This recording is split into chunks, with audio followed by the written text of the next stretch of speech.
Hey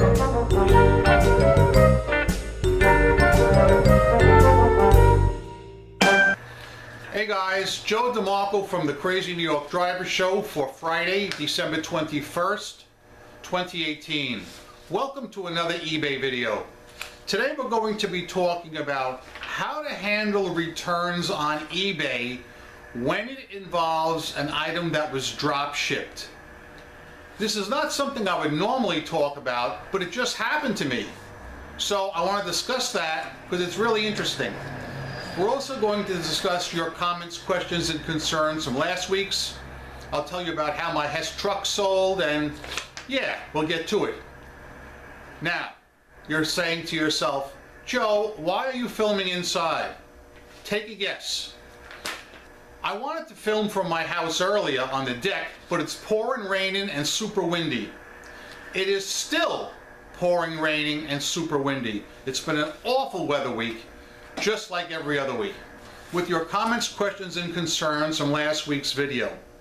On watermarks, Robert K. wrote, though eBay declared watermarks had to be removed, I didn't remove all of them after I tested their claim that my listings would not show up in Google search. Not true. They said they weren't going to enforce the watermark policy. My sales are down 47% from last month. Somebody else also wrote in and said that their listings are still showing even though they're using watermarks on their pictures. So I guess everything is still okay then. Last week I asked you guys a question about returns. I said, what state do you think you get most of your returns from? And I was super surprised. Not one person mentioned this state that I feel is the worst. So I'm going to read a few of those comments now. ZXC wrote, I get the most returns from Michigan with that fishy person who lives in Westland. Vicky Gagan also wrote, Joe, great video as always. Even though I have just started selling on eBay a few weeks ago, it seems to me I get most of my returns from the greater Detroit, Michigan area. Seems like some kind of a joke. I almost do not want to sell to that part of the country. P.S. A lot of snag cases from there as well. These two folks are the only two people who agreed on a single state, that being Michigan. And I gotta be honest with you guys, except for that fishy thing, I love Michigan, okay? I make a lot of sales to Michigan and I rarely have any problems, with the aforementioned exception, of course. Formerly known as FNP wrote, I've always had issues with Puerto Rico and New Jersey. Joel Dotson wrote Pennsylvania. Mike Tudor wrote Arkansas. A Quiet Night wrote, Arizona has been my most problematic state. 5797029 Mike wrote, on Wednesday I shipped a package to a buyer with the last name Fitch. Cringe. I immediately thought of you, Mike. I would say it's a toss-up between Oregon and Washington, where most of my heavier packages go as far as returns. As you can see, people are spread basically all over the USA. Kilo 1212 wrote, another great video. Thank you, Joe. My most problematic state is Pennsylvania. How ironic. The weather is just horrible. Please supplement D3.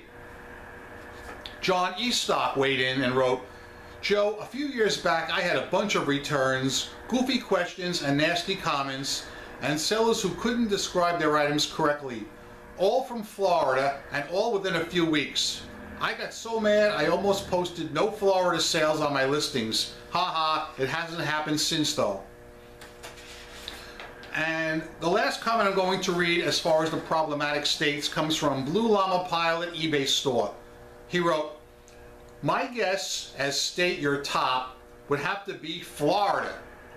But as you have eliminated that state, my two guesses would be Alabama and Oklahoma. Why? Lowest money per pupil spent of the 50 states. Rimshot, please. Well, guys, nobody selected my state. The state that I find I have the most returns from, considering I don't ship much there at all. And that state is, get ready, get set, Louisiana. Hey guys, you can't argue with facts. I don't sell very many packages there, but the few that I do sell usually wind up coming right on back. The last comment I'm going to read is from Charles M. Reinhardt. Whoever the ass is who's giving Joe's videos a thumbs down, you should be nicer. It's a lot of hard work doing a video. Charles, I think you know the answer to that question. It's one person with numerous accounts, and we know who that bitchy person is. That being said, let's get on to new topics today. Two main topics I want to talk about. I want to talk about my Hess Toy truck story, which is real interesting, and I want to talk about drop shipping returns on eBay. Before we start with the drop shipping topic, we're going to take drink number one from the Fox News Cup. Oh, life! Very refreshing. Okay guys, what prompted me to make this my main topic today is because I just received a return this week that was unsolicited and was not done through the proper eBay channels. So let me explain what happened. In fact, I'm going to show you the box and we'll discuss it in detail. So here is the box that was returned to me the other day. Naturally, it's what's called an alloy wheel center cap, because 99.9% of my returns are alloy wheel center caps. Now when the return came in, I was mystified because I know I have no open returns this week.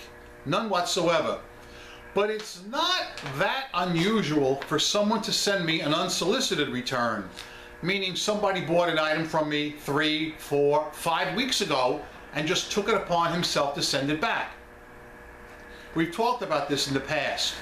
So I opened up the box and the cap was in there, my cap, with the guy's name and address, and it said RA number, which means return authorization number. So I'm thinking to myself, this is weird.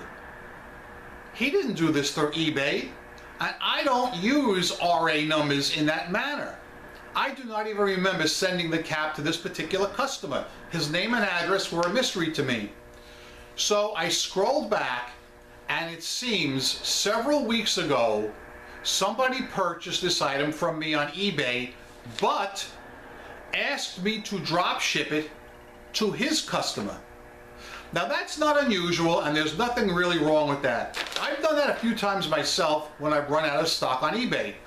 So I have to imagine that this eBay seller sold a similar item to a customer, I'm assuming on eBay, though I can't prove it, and had me drop ship my item directly to his customer. So for whatever reason, his customer maybe bought the wrong item and contacted him and said, I want to return this. So the other seller apparently gave him an RA number and said send it back, but the guy sent it back to me. This is really freaking weird, all right? This is one of the perils of drop shipping. I myself do not advocate drop shipping. I never have, I don't think I ever will. In some cases, it does work out. For instance, if I run out of something and I need something sent in a hurry to a customer, I'll buy it from another eBay seller and I'll have them drop ship it to my customer, all right? But when the customer screws up and makes a mistake, somebody's going to be in for some pain. It's not going to be me. So, in this case, guys, I'd like your opinion on this. How do you feel about this? Would you take any course of action right now? Again, this customer who bought this cap did not buy it from me, all right? He's not my customer, all right? I think I know who did it. I'm not 100% sure, all right? So basically, I'm really at a loss with this one. This is weird. This is weird. This has never happened before. If my customer opens a return request and I accept it, he'll never be able to upload tracking. Like the TV show says, what would you do? Tell me in your comment section below if you receive an unsolicited return from a person who didn't even buy the item from you. He bought it from another seller who in turn bought it from you. Okay? I'm very interested in hearing your take on that. Next, I want to talk to you guys about my Hess Toy truck experience, because this is crazy. For those of you guys who've been watching my videos for a while, you know I'm an avid Hess Toy truck collector. This year, I bought a case of Hess Toy trucks.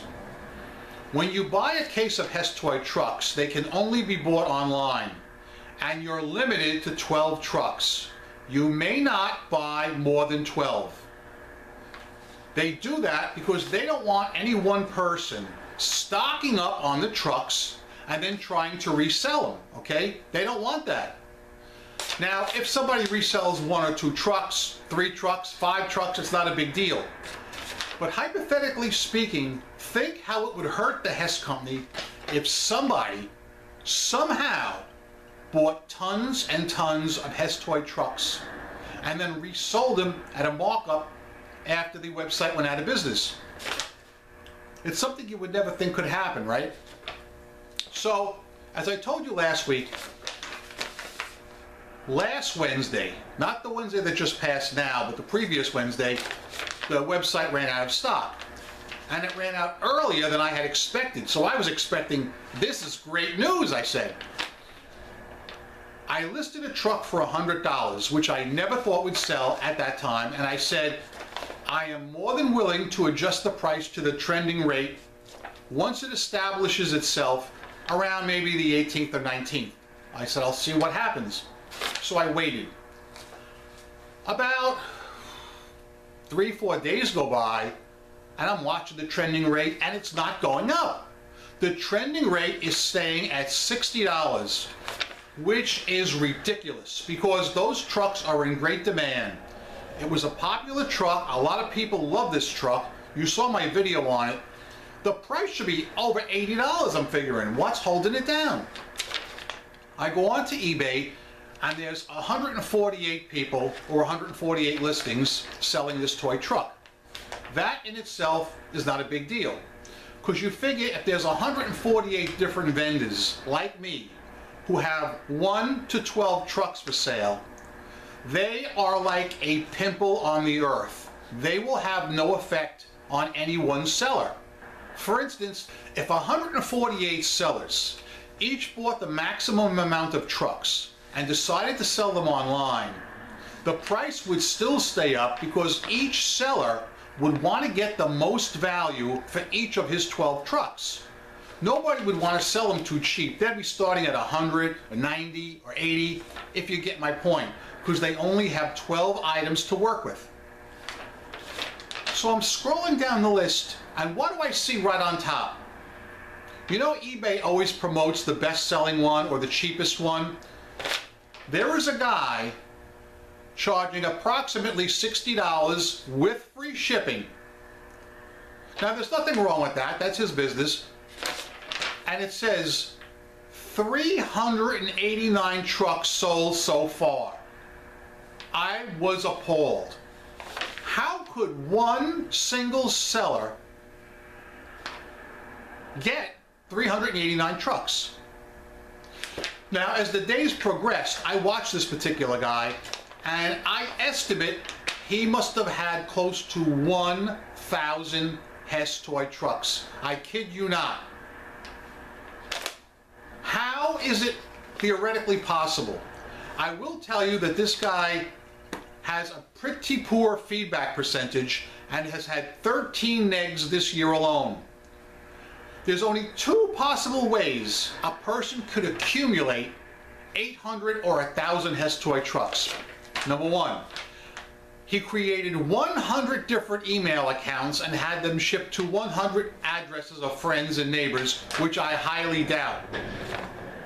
My theory is number 2, that somehow he is associated with the factory or the plant and was able to divert a large shipment of Hess Toy trucks directly to him. I honestly don't know how he did it, but it totally ruined the Hess Toy truck season for all, I'm going to use the word small sellers because I consider myself a small seller in that respect. All right? I sold most of mine. I kept one to play with. I always keep one, the one that I showed you guys last week. I kept that one. I sold the others, approximately $60 each. Now that's not terrible because on the website they were $34. Actually $33.96. So a profit was made on each truck. But man, I'm telling you, if it had not been for that one vulture, and that's the word I'm going to use, vulture, okay?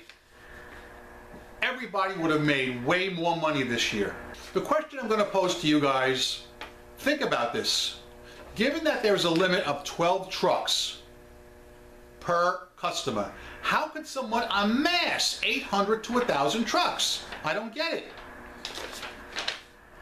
I will venture to say that he is not authorized by the company to be selling these trucks on his own, meaning he's not a representative of the company and doesn't speak for the company. But how he got these trucks and such a large quantity really mystifies me. If any of you guys have any ideas on that, comment that below. And if any of you guys did sell any, please let me know what you got for your trucks. In other news, eBay Open is going to be held once again in Las Vegas this year. There had been some talk that they were going to maybe move it to the East Coast, so us East Coasters wouldn't have to fly 6 freaking hours, but it looks like that's not going to happen. Now, I totally understand eBay's rationale. If they had eBay Open here on the East Coast, it would cost them insane money to fly their employees out here. Plus, keep in mind that a lot of people from all over the US really love that they have it in Vegas because they can go to shows, they can gamble, they can do other things that you couldn't do, let's say in New York City or in Boston. I totally understand eBay's rationale there. That being said, I'm going to bring today's video to a close. Guys, keep in mind a few things.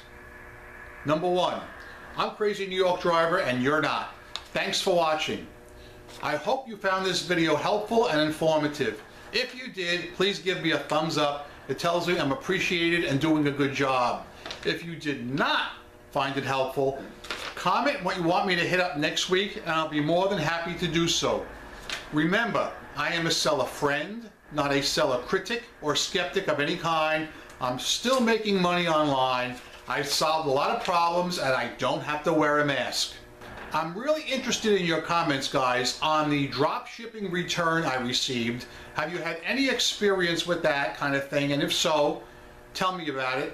And what would you do in my case? And secondly, can anybody theorize how that one vulture managed to stockpile almost 1,000 Hess toy trucks? I guess that's about it. No, it's not! No, it's not! It's time for drink number 2 from the Fox News Cup. Oh, life! Oh yeah, very good. Next Friday, December 28th, will be my last video of the year. So guys, go out there. I want you all to make a ton of money on eBay. I hope you did. This week, my sales were a lot slower than normal. I mean a lot slower, and that's because of the holiday. All right? Anytime there's a holiday like this, it definitely kills eBay Motors. But hang in there, another week and a half, comes January 2nd, everything will go right back to normal. Guys, always remember, rock on and peace! Yeah!